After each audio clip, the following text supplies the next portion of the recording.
ശരിക്കും പറഞ്ഞാൽ ശ്വാസം ശരിക്കും വിടാൻ പോലും പറ്റാത്തൊരു ദിവസമായിരുന്നു കേട്ടത്. നമുക്ക് ചെയ്യാൻ പറ്റില്ല എന്നുള്ള ഒരു തോട്ടിൽ നിന്നും നമുക്ക് എന്തും ചെയ്യാൻ പറ്റും എന്നുള്ള ഒരു കാര്യമാണ് കേട്ടോ ഇന്ന് ഞാൻ ചെയ്തെടുത്തിട്ടുള്ളത്. അത്യാവശ്യം നല്ലൊരു ഓർഡർ അതിന് വന്നിട്ടുള്ളത്, 2 ആൾക്ക് കൊടുക്കാനുണ്ട്. ഇനി ഉന്നക്കായ പിന്നെ ഞാൻ തലേന്ന് തന്നെ നിറച്ച് റെഡിയാക്കിയിട്ട് ബോക്സിലാക്കിയിട്ട് ഫ്രിഡ്ജിൽ വെച്ചിട്ടുണ്ടായിരുന്നു കേട്ടോ. അതുകൊണ്ട് തന്നെ അത് എളുപ്പമായി. പിന്നെ കട്ട്ലേറ്റ്, സമൂസ, ചട്ടിപ്പത്തിരി, ബിരിയാണി അങ്ങനെയൊക്കെയാണ് ഉണ്ടാക്കിയിട്ടുള്ളത്. പിന്നെ ഇതൊക്കെ പൊരിച്ചെടുക്കാൻ വേണ്ടിനി രാവിലെയാണ് കേട്ടോ പോയി സാധനങ്ങളൊക്കെ വാങ്ങിയത്. കാരണം എന്താ വെച്ചാൽ ഒന്ന് തലേന്ന് രാത്രിയാണ് ഓർഡർ വന്നിട്ടുള്ളത്, അപ്പോൾ അതിനുള്ള സാധനങ്ങൾ കൂടി വാങ്ങണമല്ലോ. അപ്പോൾ ഇതേപോലെ വല്ലപ്പോഴും വരുന്നത് കൊണ്ടാണ് ഞാൻ ഒന്നും ഒഴിവാക്കാതെ ഏറ്റെടുത്തിട്ടുള്ളത്. ആദ്യം നമുക്ക് തോന്നും പറ്റൂലെന്ന്, പക്ഷേ ചെയ്ത് തുടങ്ങുമ്പം അത് എന്താ അറിയില്ല, അത് അങ്ങനെ ഒരു ഈസി ആയിട്ട് വരുന്നുണ്ട്. 5:30 മണി വരെ നല്ല ഹാർഡ് വർക്ക് തന്നെ ആയിരുന്നു കേട്ടോ എനിക്ക് ഇന്നലെ ഉണ്ടായിട്ടുള്ളത്. ഹാർഡ് വർക്ക് ചെയ്താലേ റിസൾട്ട് കിട്ടും എന്നുള്ള ഒരു ഉറപ്പും കൂടി എനിക്ക് കിട്ടി ഇതിന്ന്.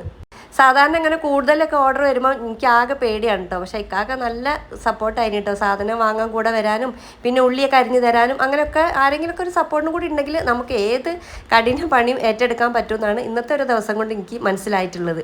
ഒരു ഓർഡർ ഞാൻ 1-2 ആളുകൾക്ക് കൊടുക്കാൻ വേണ്ടിയിട്ട് ശ്രമിച്ചിട്ടോ, പക്ഷേ അവരാരും ഏറ്റെടുത്തില്ല. അതുകൊണ്ട് ഞാൻ തന്നെ അത് ചെയ്യാൻ വേണ്ടി തീരുമാനിക്കുകയാണ് ചെയ്തത്.